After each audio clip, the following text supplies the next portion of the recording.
بارے میں بہت ساری احادیث بھی موجود ہیں۔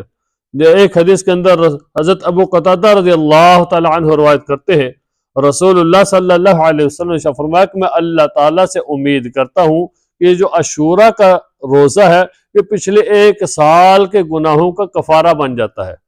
سبحان اللہ، 1 دن کا روزہ پچھلے 1 سال کے گناہوں کا کفارہ بن جاتا ہے۔ اور پھر حضور علیہ السلام سے پوچھا گیا، یا رسول اللہ صلی اللہ علیہ وسلم، سب سے زیادہ نفلی روزوں میں سے کون سے روزے افضل ہیں؟ تو حضور علیہ السلام نے ارشاد فرمایا کہ رمضان کے فرض روزوں کے بعد سب سے زیادہ نفلی روزوں میں سے محرم الحرام کے روزے ہیں۔ محرم الحرام کے روزے یہ نفلی روزوں میں سے سب سے زیادہ افضل ہیں۔ اور یہ اس دن ہمیں یوم جو عاشوراء کا جو دن ہے اس دن ہمیں روزہ رکھنا چاہیے۔ اور پھر بعض لوگ پوچھتے ہیں کہ اس کی نیت کیسے کرنی ہے۔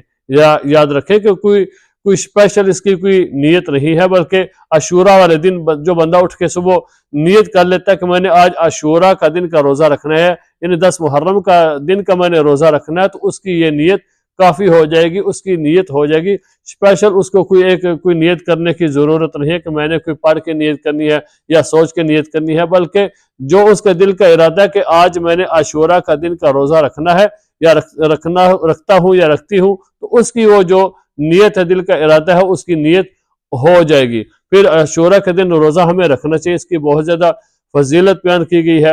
اور پھر عاشوراء کا جو دن ہے اس دن کے بارے میں آتا ہے کہ جب حضور علیہ السلام مدینے میں تشریف لائے تو دیکھا وہاں پر جو یہودی لوگ تھے تو وہ بھی روزہ رکھتے تھے۔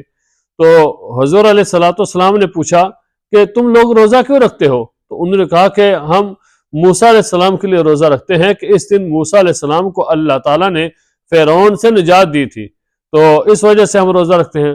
تو حضور علیہ السلام نے ارشاد فرمایا موسیٰ علیہ السلام تو ہمارے زیادہ قریب ہیں، تو اس وجہ سے ہمارا زیادہ حق بنتا ہے کہ ہم بھی روزہ رکھیں۔ تو پھر آپ نے فرمایا کہ ہم بھی روزہ رکھیں گے، لیکن اگر میری زندگی رہی تو ہم آئندہ سال کے لیے 2 روزے رکھیں گے، یا تو 9-10 کا روزہ رکھیں گے یا 10-11 کا روزہ رکھیں گے، تاکہ ہماری جو مشابہت ہے وہ ہماری یہود کے ساتھ نہ ہو، بلکہ ہمیں اپنا روزہ رکھنا چاہیے، یا 9-10 کا رکھیں گے یا 10-11 کا رکھیں گے۔ تو علماء کرام فرماتے ہیں کہ اس طرح روزہ رکھنا افضل ہے۔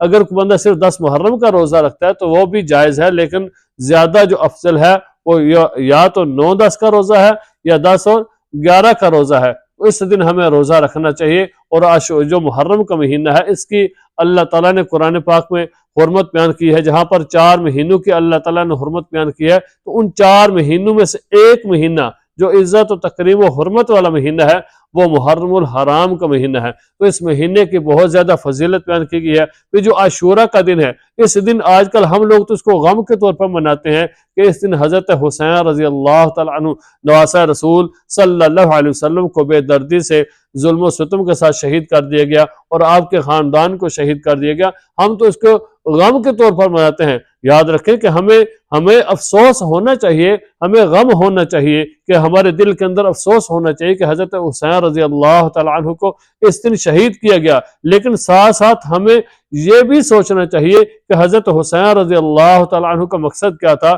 آپ نے اتنی بڑی قربانی کیوں دی، آپ کا کیا مقصد تھا۔ آج ہم لوگ جو ہے اس مقصد کو نہیں سوچتے، اس قربانی کو نہیں سمجھتے کہ اس کا قربانی کا اتنا بڑا مقصد کیا تھا۔ تو ہم لوگ صرف یہی افسوس کرتے ہیں کہ حضرت حسین رضی اللہ تعالیٰ کو شہید کر دیا گیا۔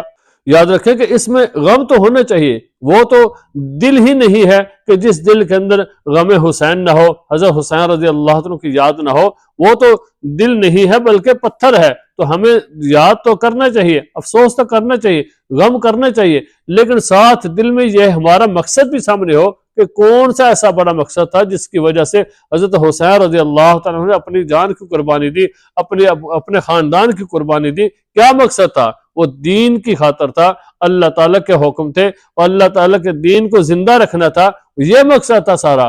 تو ہم لوگ تو سارے مقصد کو بھول جاتے ہیں۔ حالانکہ دیکھیں میدان جنگ ہے، کربلا کا میدان ہے، تلواریں چل رہی ہیں، لیکن پھر بھی جو اللہ کا حکم آیا تو اللہ کے حکم کو قربان نہیں کیا، اللہ کے حکم کو چھوڑا نہیں ہے، اپنی نماز کو قضا نہیں کیا۔ اور آج ہم لوگ ہیں کہ سکون کے ساتھ گھر میں بیٹھے ہیں تو پھر بھی ہم اللہ کے حکم کو توڑ دیتے ہیں، اللہ کے حکم کی نافرمانی کرتے ہیں، اللہ کے حکم کی پرواہ نہیں کرتے۔ تو تو یاد رکھیں کہ یہ بات ہمیں سوچنی چاہیے کہ انہوں نے تو میدان کربلا کے اندر، میدان جنگ کے اندر بھی اللہ کے حکم کو پورا کیا ہے، دین کی خاطر اپنی جان دے دی ہے، نماز نہیں چھوڑی، اپنے سجدے کو قضا نہیں کیا، اپنی پیشانی کو اللہ کے سامنے ریز کرنے سے ریزہ نہیں ہوئے، وہ اپنی جان قربان کر دی ہے، نماز کو پھر بھی ادا کیا ہے، نماز کو قضا نہیں کیا۔ اور آج ہم لوگ ہیں کہ ہم اللہ کے حکم کو توڑ دیتے ہیں، نماز کو قضا کر دیتے ہیں۔ تو اس وجہ سے ہمیں حضرت حسین رضی اللہ عنہ کا جہاں پر دل کے اندر غم رکھیں، وہاں پر ان کی قربانی کا مقصد سمجھے کہ قربانی، اتنی بڑی قربانی کیوں دی ہے، اور وہ سراسر اللہ کے حکم کو اور رسول اللہ صلی اللہ علیہ وسلم کے حکم کو زندہ رکھنا تھا، آپ کے دین کو زندہ رکھنا تھا، آپ کے دین کی خاطر حضرت حسین رضی اللہ تعالیٰ عنہ نے اپنی جان کی قربانی دی ہے۔ تو ہمیں اس دن جو ہے غم منائے، لیکن حضرت حسین رضی اللہ عنہ کا جو مقصد ہے اس مقصد کو بھی سمجھے۔ اللہ تعالیٰ ہمیں عمل کرنے کی توفیق عطا فرمائے۔